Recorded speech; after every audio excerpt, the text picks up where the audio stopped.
When we're solving rational equations, equations that can be expressed as fractions, the, the, the algebraic process is to multiply both sides by a common denominator that's going to cancel everything. So I'm going to multiply both sides, this is the long way, times the product of those two things. Of course, over here the 2's cancel, so I have 1 times that. And over here the 4x minus 1 cancels, so I have 3x plus 4 times that.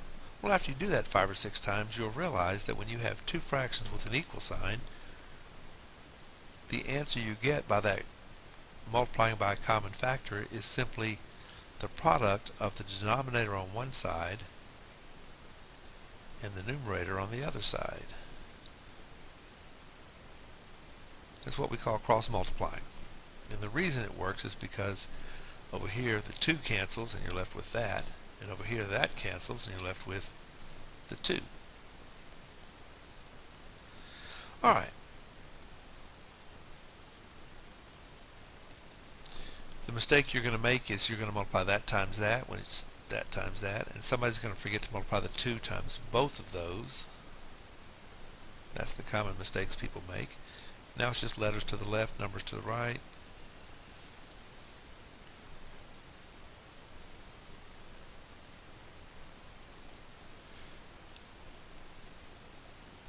X is 7/2. Once again, when I multiply by both the 4 and the 2, over here the 2 is going to cancel, and I have the 4 times that. It's got to be 4 times both of them, and 2 times that. Remember, multiplying distributes over both of them.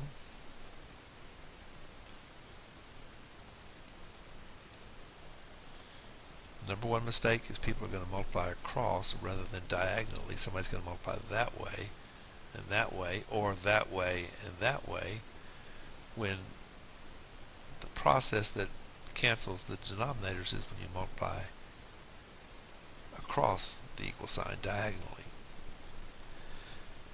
Now it's just letters to the left, numbers to the right.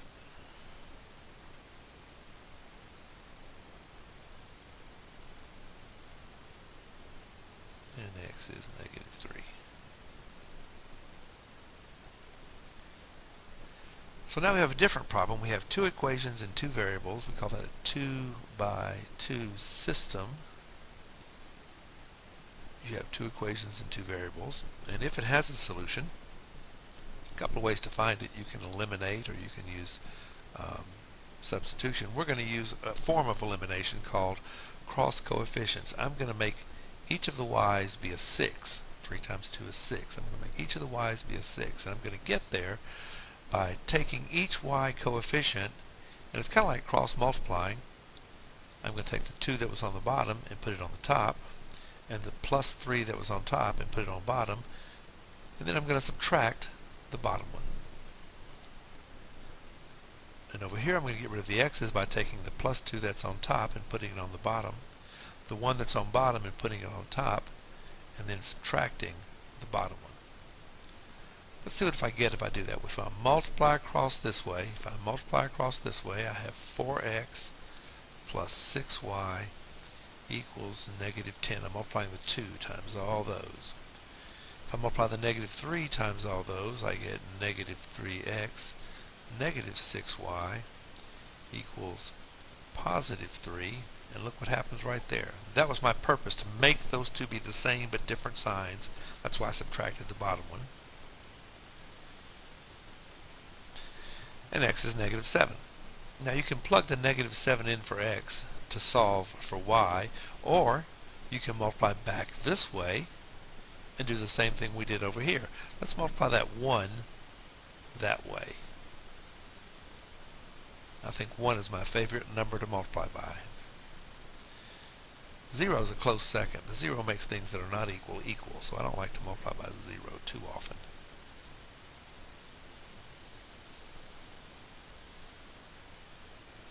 It's kind of hard to see because of all the writing over there, but that -2 times that becomes -4. And look what happens to the x's. That's exactly what I wanted to happen. That's why I used the opposite coefficient and subtracted the bottom.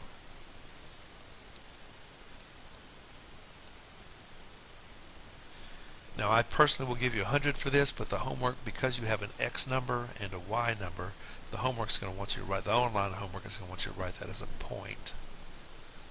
So it would be the X number is -3, 7, and the Y number is 3. Let's do that again. I'm going to get rid of the Y's by using that -3 on the bottom and that +1 on top and subtracting the bottom. Subtracting the bottom. I'm going to get rid of the X's by using that +2 on top and that +1 on bottom and subtracting the new bottom. You're cross multiplying, paying attention to the signs, and then subtracting the bottom. Some students say change the sign on the bottom. That's effectively what you're doing, but the reason is because you're going to subtract the bottom. Okay, one more time.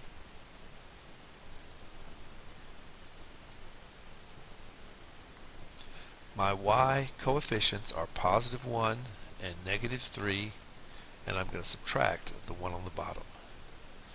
My X coefficients are +2 and +1. You see how I crossed them? See how I crossed them like that? And I'm going to subtract the 1 on the bottom. So now when I multiply across, I have -6x. Keep on multiplying across. I have -3y equals -15. Multiplying across, I have -1x plus 3y equals +8. And that's what I wanted to happen. Same number but different signs. X is 1. Multiplying across this way, the 1 across this way gives me 2x. And the -2 across that way.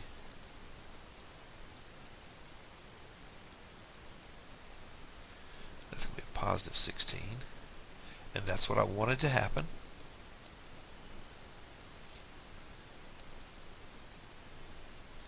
And that's a fine answer for me, but since the online homework treats that as a point, they're going to want you to write it as a point, what they call an ordered pair.